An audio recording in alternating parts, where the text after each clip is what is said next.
Good morning student. आज हम unit first CSO का second topic Von Neumann architecture पढ़ेंगे। वॉन न्यूमन आर्किटेक्चर क्या होता है? Von Neumann computer architecture design for proposed in 1945 1945 में इनको डिजाइन किया गया था। Was later known as Von Neumann architecture. और इसको क्या बोलते हैं? Von Neumann architecture. Historical there have been two type of computer. इसके अंदर कौन कौन से कंप्यूटर्स आते हैं? दो प्रकार के। पहला है fixed program computer. Fixed program computer क्या होता है? Their function is very specific and could not be reprogram. मतलब वे प्रोग्राम जिनको हम एक बार करने के बाद दोबारा उसमें कोई चेंजेस नहीं कर सकते, वो क्या होता है?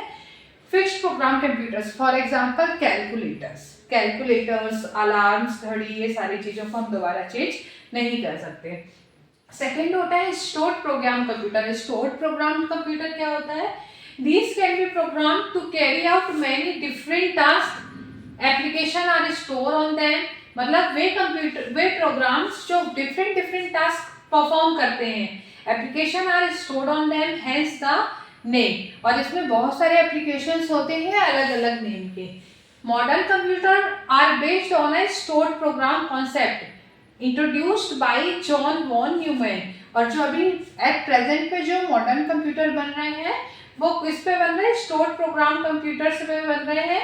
इसको किसने दिया था? जॉन वॉन न्यूमैन ने दिया था। In this stored program concept program and data are stored in the same memory. इसका जितना भी डाटा होता है वो सेम मेमोरी में सेव होता है। फिर उसके बाद क्या है? देखो, this novel idea mean that a computer build with this architecture will be much easier to reprogram. और ये रीप्रोग्राम्स मतलब जिनको हम दोबारा चेंज नहीं कर सकते, फिक्स्ड प्रोग्राम से ज्यादा अच्छा होता है।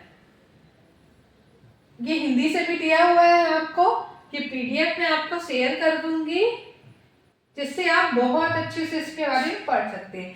ये वॉन न्यूमैन आर्किटेक्चर का आपका बेसिक आर्किटेक्चर है। इसमें आपका मेमोरी होता है। मेमोरी में क्या होता है? आपका प्रोसेसर लगा हुआ होता है, जिसको क्या बोलते हैं? प्रोसेसर।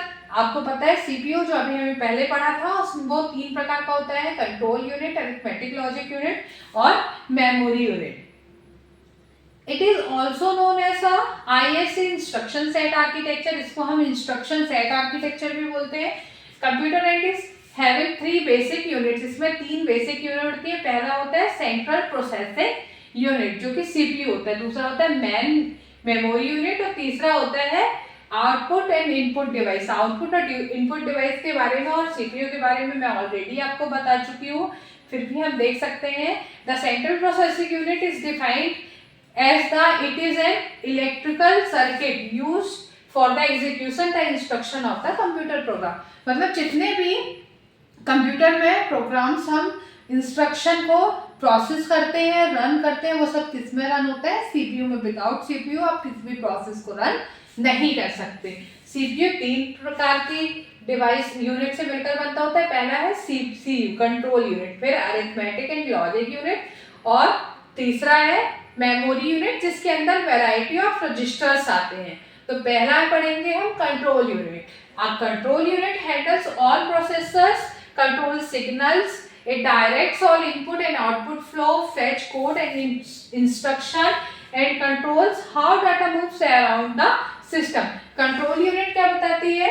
कि हमें डिवाइस को कैसे कंट्रोल करना है, सिग्नल्स को कैसे हैंडल करना है, इंस्ट्रक्शन वन बाय वन कैसे प्रोसेस में जाएंगे, कैसे प्रोसेस रन होगी, ये सब कंट्रोल कौन करता है? Control unit. उसके बाद आता है arithmetic and logic unit. The arithmetic और लॉजिक यूनिट मैंने पहले ही बताया था, 2 पार्ट से मिलकर बनती है। पहले अरिथमेटिकल, दूसरा लॉजिकल। अरिथमेटिकल में आपके सारे मैथमेटिकल टर्म आते हैं, और लॉजिकल में अगर आप किसी के को कंपेयर करते हो तो वो लॉजिकल टर्म में आते हैं।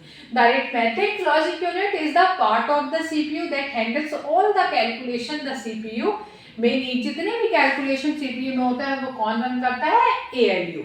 For example, addition, subtraction, comparison, it performs logical operation, bit shifting operations, arithmetic operation। ये सारे ऑपरेशन किसमें होते हैं?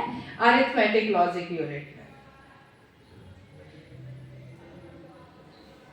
ये आप देख सकते हैं।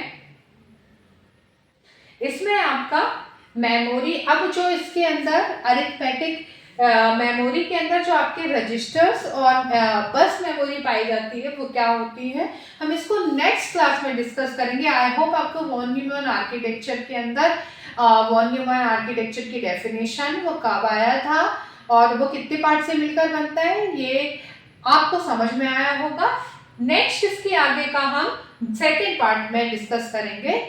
Thank you so much.